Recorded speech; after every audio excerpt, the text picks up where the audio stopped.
So mga tol, malungkot na balita po para sa ating mga Pinoy boxing fans sapagkat sa kakatapos lang po ng laban ni Froilan Saludar sa South Africa, kalaban ng taga South Africa na si Charlton Malajika, technical knockout po ang sinapit ni Saludar. Habang ginagawa nga po natin ang content na ito, hindi po natin alam mga tol kung anong round yan. Nakita lang po natin yung maikling highlights kung saan binubugbog po si Saludar hanggang hihinto na po ng referee yung laban. Sa kabilang banda naman mga tol, alam na nga po ng karamihan na si WBC Minimum World Champion Melvin Jerusalem ang main event sa laban sa Trilla in Manila 2 nagaganapin sa Smart Araneta Coliseum. Dedepensahan po niya ang kanyang titulo dito kay Siya Kulwakusi ng South Africa. Bagamat champion si Jerusalem, hindi po niya minamaliit ang kalaban. Kung ano kasi yung dati niyang paghahanda sa mga bigating laban niya, ganun din ang paghahanda niya dito kay Kusi. Nerate pa nga po ni Jerusalem mga tol itong si Kusi. Para kay Jerusalem, 9 out of 10 daw ang rate niya dito kay Kusi. Pareha sa rate niya kay Oscar Culasso at Pedro Taduran na binigyan din niya ng rate na 9 dahil hindi minamaliit ni Jerusalem itong kalaban niya.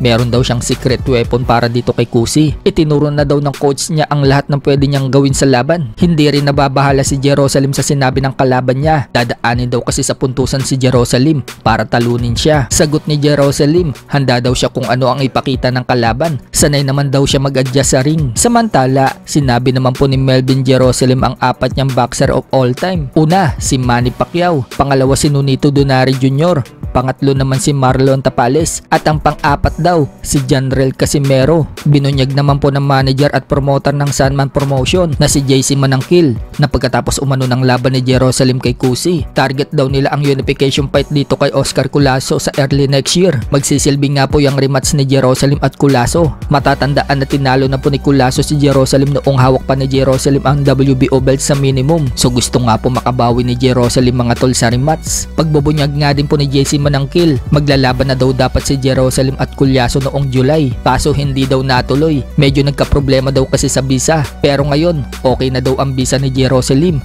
Anytime pwede na daw lumipad pa US itong si Jerusalem, kaya mukhang tuloy na po ang unification na yan. Sa ibang banda naman mga tol, may rumor pong lumalabas na isa umano sa candidate na makakalaban ni Crawford ay ang WBC Middleweight World Champion Carlos Adames. At dahil dyan mga tol, may naglabas ng sparring ni Crawford at Adames dati. Makikita mga tol na nakikipagsabayan si Crawford dito kay Adames kahit na malaki ito sa kanya. May time pa nga po na nasasaktan ni Crawford si Adames. Hindi naman nagpadaig itong si Adames. Nagbitaw din ito na malulutong na suntok. So magandang laban po yan kapag natuloy. Sa sparring pa lang kasi talagang bakbakan na sila.